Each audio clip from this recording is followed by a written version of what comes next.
Fonds d'action est le projet d'une société d'investissement à vocation sociale.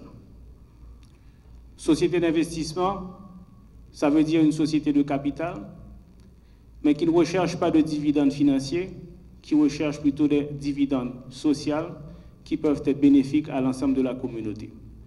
Quelle est l'idée? L'idée est de rassembler des acteurs du secteur privé haïtien en vue de créer un fonds commun. Réunir des moyens financiers, non pas pour faire des donations qu'il faut répliquer continuellement, mais plutôt pour avoir une initiative avec un impact social réel pour la communauté.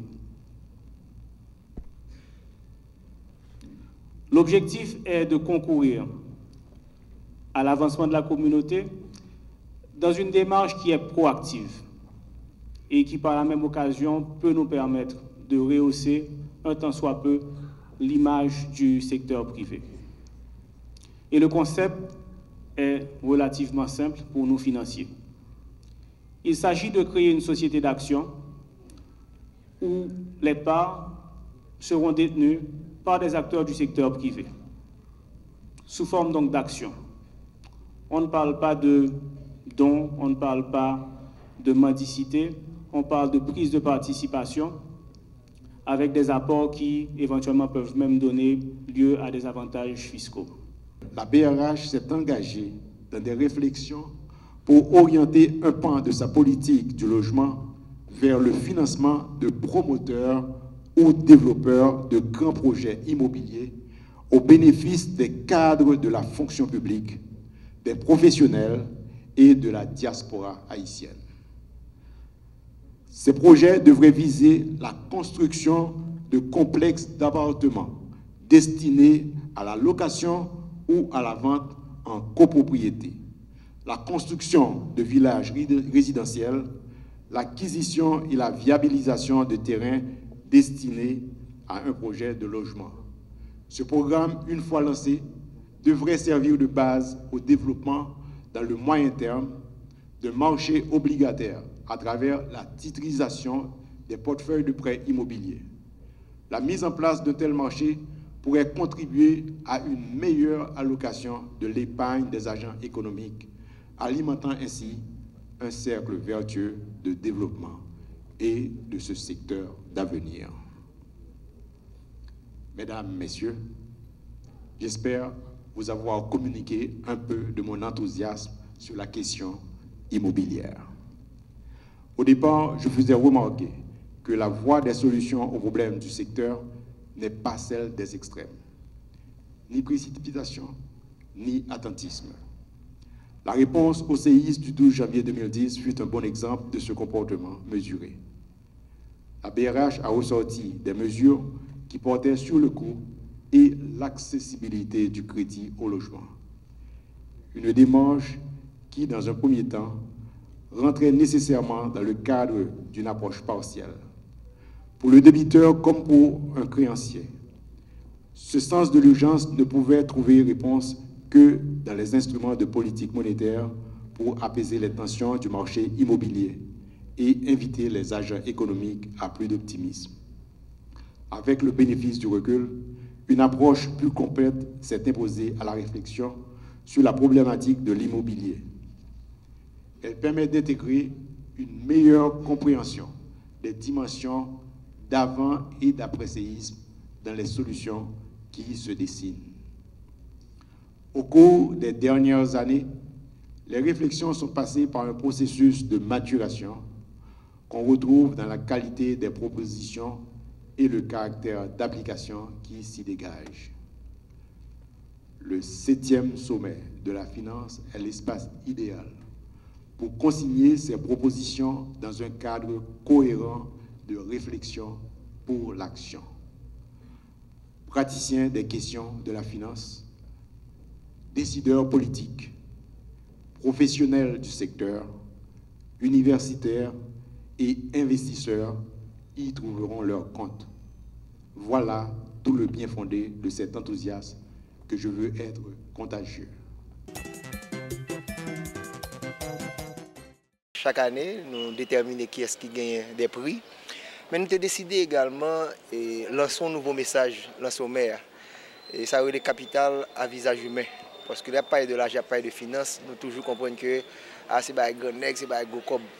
Mais hier, au niveau de sommaire, nous prenons engagement pour nous prendre un fonds spécial et demander même secteur financier avec gros clients que nous gagnons pour nous commencer à patronner des activités sociales.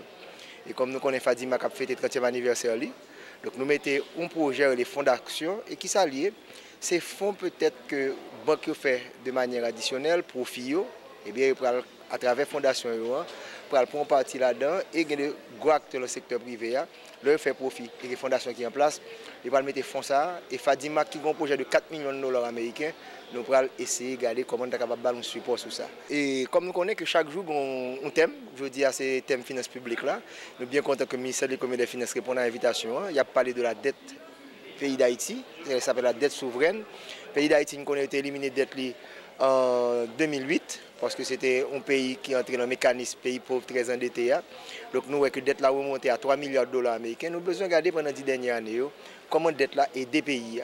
Et puisque nous allons parler de dette encore, parce que Haïti va le qualifier pour le tourner la fait dette, pour que qui disposition pour nous prendre au niveau pays pour que la dette là capable de mieux gérer et pour capable d'influencer la croissance économique dans le pays. C'est ça qui est important.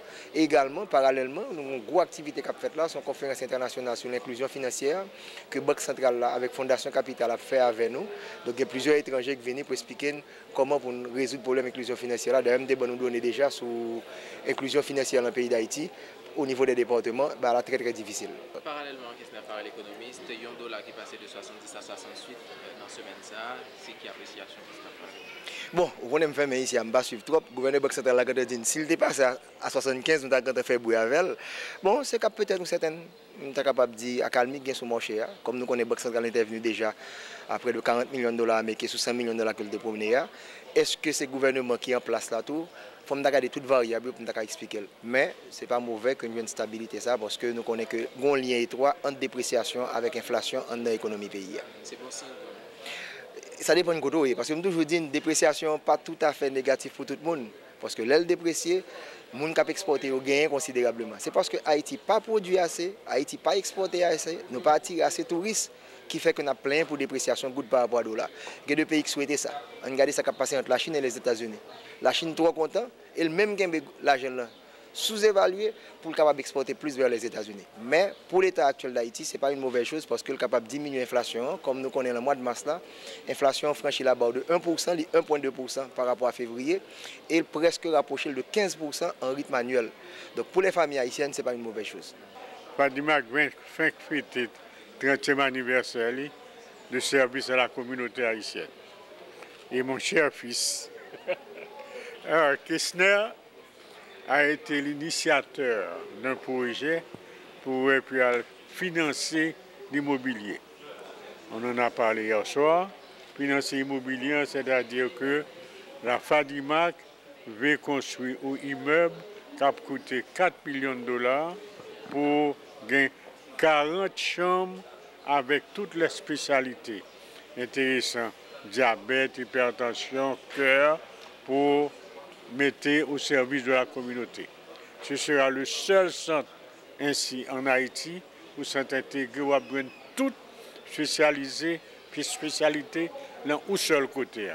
Ils pourront construire la rue en face Ruelle Chrétien à côté Fadimac actuel. Donc c'est une très grande joie pour moi pour m'annoncer ça et puis m'espérer que le plus tôt possible nous avons commencé recevoir fonds pour eux-mêmes, sous leur contrôle, on va construire cet immeuble. Qui le travail ça vous a commencé, docteur? Eh bien, ça dépend de l'endroit qu'ils font. Nous dépendons particulièrement de M. Kester Farel et de M. Parette avec Groupli. Docteur Charles, quelle stratégie nous allons mettre en place pour mobiliser les fonds et puis quelle contrepartie nous disposer? Des contreparties, c'est-à-dire service à la communauté. Pendant les 30 dernières années, nous avons service à la communauté, mais nous étions limités parce que nous avons 2 ou 3 chambres seulement. Au lieu de 2 chambres, si nous avons 40 chambres, alors vous voyez qu'on peut même avoir un hôpital de jour pour prendre en cas toutes les urgences, que ce soit pour diabète, que ce soit pour le cœur,